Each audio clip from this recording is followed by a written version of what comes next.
Hello, good morning and happy Easter everyone. I'm really excited today because it's Easter Sunday and I've got my special t-shirt on. Oh, happy day, because today is a really happy day. It's a day of celebration when we remember that Jesus is alive and I'll stop singing. So I'm poised, Junior Church, on the edge of my sofa because today we are going to have lots of fun and we're going to play a game together as a church family. So today we're going to do an Easter story scavenger hunt together. Now, this week we have been looking at the story of Easter. Okay, so there's going to be some different clues that you need to find in and around your home. They should all be there, hopefully.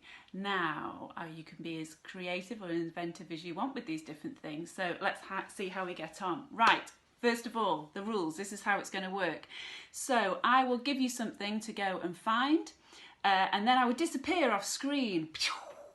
And then I will return. When I disappear off screen, grown-ups, if you can just pause the video then and allow your children to go and find the object that they need to find and bring back to the living room. So actually, what am I saying? Grown-ups, I think you should join in too. What do you reckon, kids? I think they should be joining in too. So as a church family, let's do this together. Okay, so are you ready? Are you steady? Oh, hang on. Just get myself ready. I'd forgotten. Are we ready? Are we steady? Right, this is your first clue. I want you to go and find a leaf or a plant and bring it back. Okay, ready, steady, go.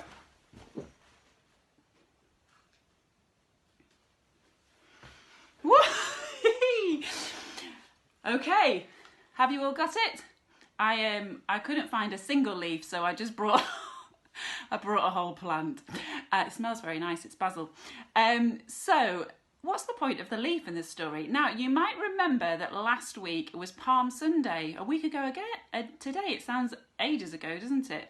But we've got our leaves to remind us of the leaves that the people in Jerusalem waved when Jesus came riding into the city on the donkey. So that's our first thing. Okay, well done. You're doing really well. So pop that down. Okay, the next thing I want you to go and find, and you might have to be careful with this, is I want you to go and find a drink. Ready, steady, go!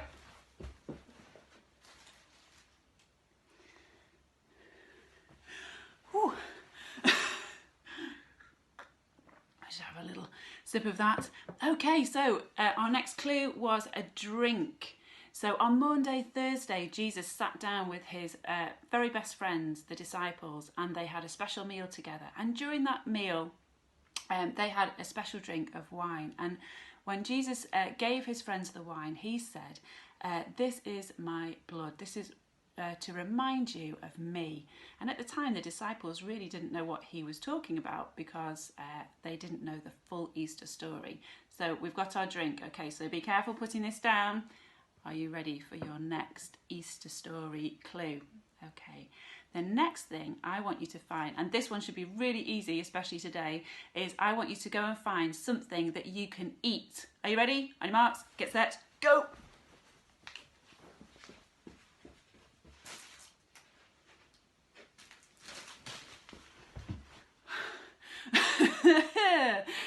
Good job, I've got my sweatband on.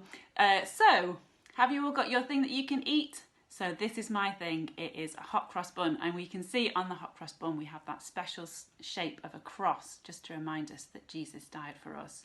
So during that special meal called the Last Supper that Jesus had with his friends, they had wine together and they had bread together. And Jesus broke the bread and he gave it to his friends and he said, "This is my body, and this is to remind you of me." Okay, you're doing really well, Junior Church. Next one. I have to be careful I don't knock my drink over. Okay, I want you to go and find something that you can wash your hands with. Are you ready? Steady, go!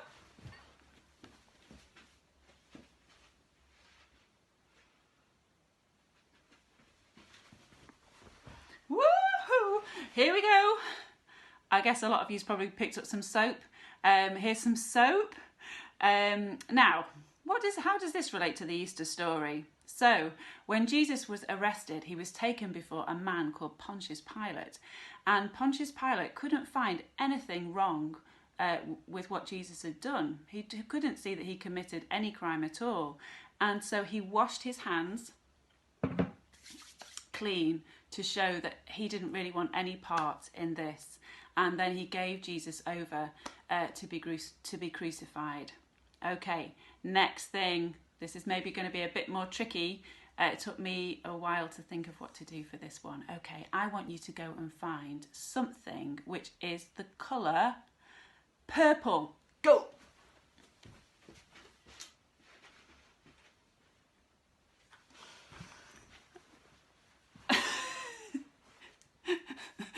This is what I found.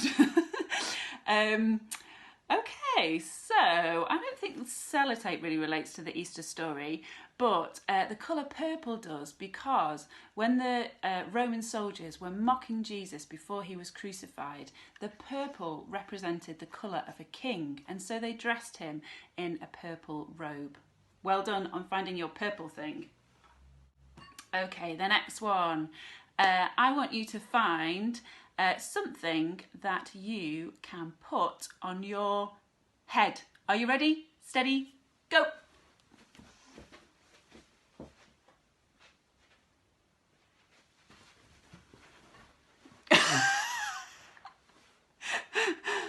Well, I'm not sure unicorn earmuffs fit into our Easter story, but Jesus did have to wear something on his head during the Easter Sunday. Can you remember what that thing was?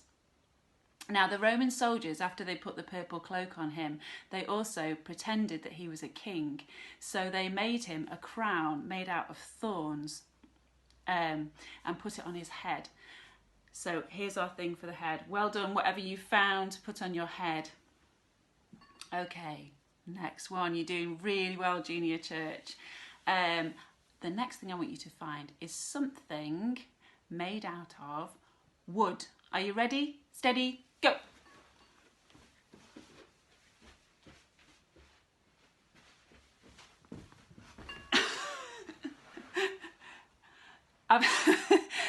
I've got my wooden spoon. Yes, so a wooden spoon is made out of wood. What objects have you found in your house made out of wood? I hope nobody's been picking up chairs and tables and things. Okay, so here's our wooden spoon. How does wood relate to our Easter story? Now, you'll remember that Jesus was nailed to a cross that was made out of wood. So that is how it fits in. Okay, well done. Put your wooden object down.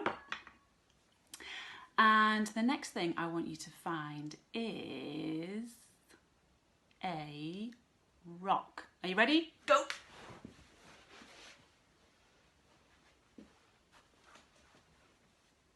Hello!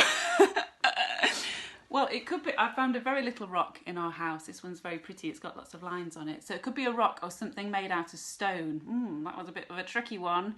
Now, how does a stone fit in with our Easter story? Now, you may remember that after Jesus died, he was buried in a tomb, and they rolled a big rock, a big stone over the entrance to the tomb so that nobody could get in or out. Well done. Okay. Now, I want you to go and find something, you can be creative with this one, something that smells nice. Are you ready? Steady, go. Something smells nice.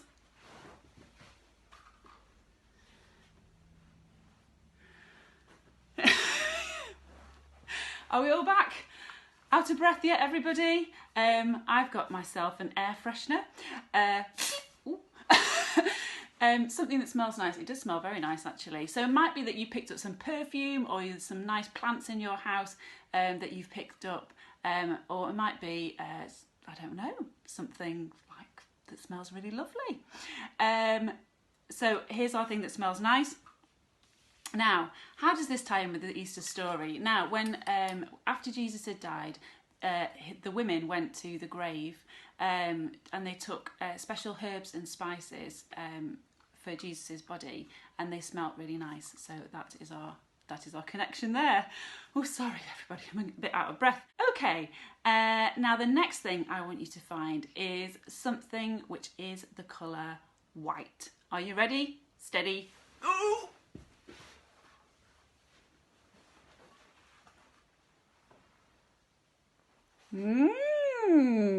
We all got a few of these in our homes at the moment. Yes, so here's my thing that's white. Now on Easter morning, when the women went to the grave, they found that the stone had been rolled back, and on the grave they found a pile of grave clothes which were coloured white. So that's our white. Okay, we're nearly there. You are doing really, really well, and I've saved a tough one to the end. Okay, now just a word of warning before we do this one. I would like you to go and find something that is alive. Now, just a minute, Junior Church. Before you leave, please be careful with what you pick up at this point. If you're about to pick your cat up, just, give it a little stroke, let it know something's going to happen to it.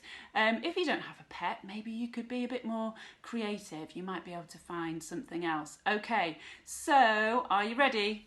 Are you steady? Let's go.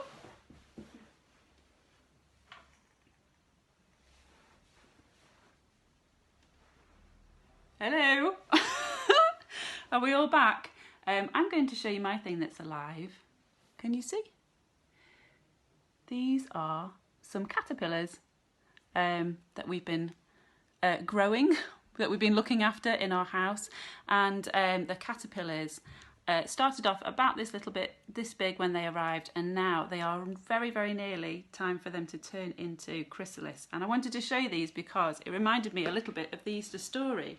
You know, when caterpillars change into butterflies, they do something absolutely amazing, and more than we could possibly imagine when you look at these little fellas to see that they're going to turn into beautiful butterflies. So I'm going to put these down very carefully. It might be that you've just grabbed a grown-up or your brother or sister at this point, so if you have, put them down. Okay. All right, ready for our last one. Okay, now this is going to be really, really easy, okay? So I want you to go and find yourself an egg. Ready? Off you go.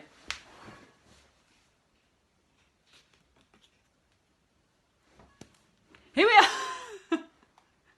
I've got an egg. This one isn't a chocolate egg, but I wanted to show you this and how it fits into our Easter story. So when the women went to the tomb and the stone was rolled away and the grave clothes were lying on the bed, they realised that the tomb was empty and that Jesus wasn't there.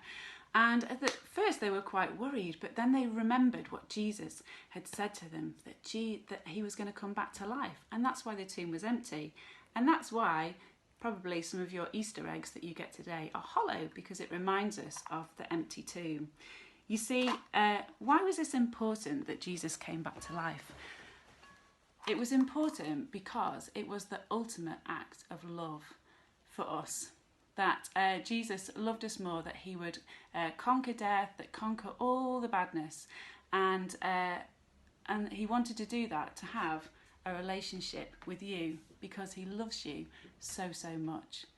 And all I want to say today, Junior Church, is just have yourselves a wonderful day. Enjoy the celebration, enjoy your Easter eggs, and have a lovely, lovely day with your family. God bless you, and I will see you soon.